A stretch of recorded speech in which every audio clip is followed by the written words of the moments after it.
Hello, I'm Matthew Kaufman, and you're watching 60 Minutes on CBS. Obscenity, a word defined by Merriam-Webster as an act, utterance, or illustration deemed deeply offensive according to contemporary community standards of morality and decency. Since 1973's Miller v. California, what's considered obscene, and therefore illegal, is anything that appeals to the prurient interest, and what appeals to that interest isn't always clear. Take, for example, the Supreme Court's most recent obscenity case, dubbed 2013's Strong v. American Action Now. In 2013, a somewhat sensationalist and moderately received American film directed by Joseph Strong was released, entitled The Rape of Nanking. Based on the Japanese invasion of China and the murder and sexual assaults of Chinese citizens in 1937, the film's protagonist, a 15-year-old girl named Li Zhang, must engage in a variety of sexual situations with a 56-year-old Japanese soldier in order to protect her family's life. One of these scenes lasted for 5 minutes and 46 seconds. Nanking's characters, specifically underage actress Ming Zhao and actor Takeo Sato, do not actually have intercourse, but strategic camera tricks and film editing techniques produce that effect. Both of them signed contracts agreeing to film explicit scenes, and a social worker was on the film set during production to make sure Miss Zhao was safe. When the film premiered in Georgia, a conservative group, American Action Now, sued Strong. American Action Now believes Strong's film violated Miller v. California's definition of obscene material because it, quote, depicted in a patently offensive way sexual conduct specifically defined by the applicable state law, and did not, taken as a whole, contain serious literary, artistic, political, or scientific value. American Action Now also accused the movie of encouraging child pornography, which violated George W. Bush's 2003 PROTECT Act. This lawsuit eventually ended up in the Supreme Court after the film was declared obscene by a federal judge, but not obscene in an appeal by Strong.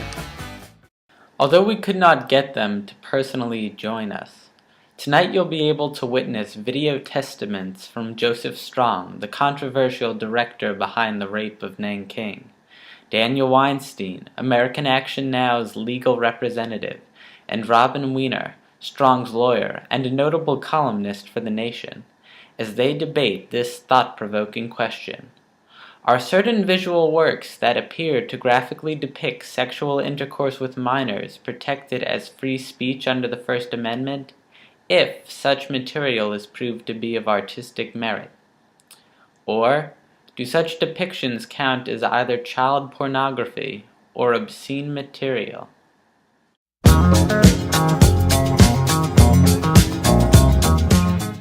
Hello, my name is Joseph Strong, and I'm a director. You may have seen my critically acclaimed film, Roses of Rosalita, which won last year's Academy Award for Best Picture. Now, fame and fortune aside, I'd like to take a moment to talk to you about Miller v. California, and how the monumental case applies to my current predicament. In 1971, Marvin Miller was convicted of violating a California statute prohibiting the distribution of obscene materials after conducting a mass mailing campaign which advertised the sale of adult literature. This case raised a question as to whether or not the distribution of obscene materials by mail was protected under the First Amendment. Miller argued that, under the First Amendment, his mailing campaign was legal. California argued that the materials Miller distributed fit under the category of obscene, and thus his actions were not protected. The court found Miller's actions to be obscene based on a test modified from Roth v. United States. This test defined obscene materials as something that, taken as a whole, appeals to the prudent interests or depicts or describes in a patently offensive way sexual conduct specifically defined by the applicable state law, or something that, taken as a whole, lacks serious literary, artistic, political, or scientific value. A&A lawyers would probably argue that, due to the so-called sensationalist nature of The Rape of Nanking, my film skirts its artistic merits in favor of both shock value and what comes off as hardcore pornography. Sure, they'll say, it may have a certain degree of historical accuracy, but its brutally realistic and overly long depictions of rape and sexual abuse seem to serve no purpose other than to either arouse or horrify. My lawyers, however, will argue that the film's realistic recreation of important historical events and the shockingness of the rape of Nanking serves to inform the audience, not necessarily to alarm them. In other words, my film isn't obscene because of its rape scenes merely portray the truth in an in-your-face manner, which actually serves an artistic purpose.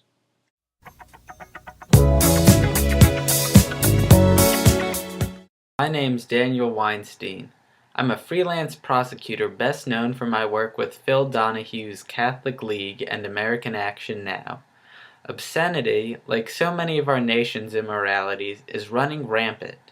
And, believe it or not, there's a legal reason behind such moral degradation. A Supreme Court case entitled Ashcroft v. Free Speech Coalition. In this case, the Supreme Court ruled that the Child Pornography Prevention Act of 1996 held two prohibitions that were overbroad and unconstitutional. These two prohibitions involved banning, quote, any visual depiction, including any photograph, film, video, picture, or computer-generated image or picture that is or appears to be of a minor engaging in sexually explicit conduct, and any sexually explicit image that is advertised, promoted, presented, described, or distributed in such a manner that conveys the impression it depicts a minor engaging in sexually explicit conduct.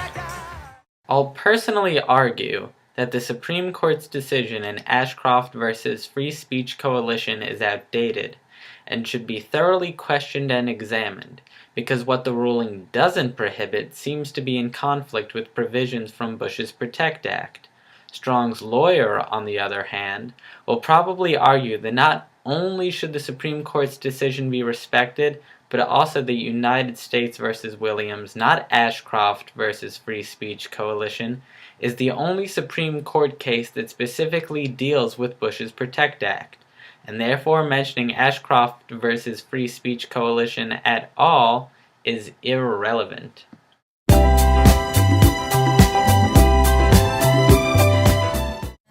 Hello, my name is Robin Weiner. I am a lawyer and part-time columnist for The Nation. You know, although Joseph Strong's film has caused some controversy, there's been other works of art that prior to now have been discussed in the Supreme Court, most notably the case of Jenkins v. Georgia. In 1973, Mr. Jenkins, an Albany, Georgia theater manager, was convicted under a state obscenity law where he showed the critically acclaimed film Carnal Knowledge. This film explored social conceptions of sexuality and starred Jack Nicholson and Anne Margaret. The resulting case questioned whether or not the manager's First Amendment rights were being violated. Jenkins argued his innocence by stating that no minors or juveniles were given access to the film, and his conviction did not involve intrusive exhibition to unwilling persons or pandering. Georgia argued that Jenkins agreed, prior to appearing before the Supreme Court, to stop showing the film. In the end, the Supreme Court ruled that lower court had misapplied the obscenity test towards carnal knowledge, and this decision opened the door to artful expressions of sexuality in film and other visual media. AAN's lawyers will probably argue that the rape of Nanking is hardcore child pornography and therefore obscene and deserving of a jury or a community's regulations and examination under Jenkins v. Georgia.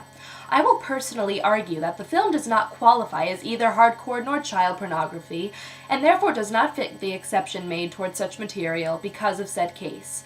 In fact, under Jenkins v. Georgia, the rape of Nanking, if determined to be of merit, is actually guaranteed constitutional protection.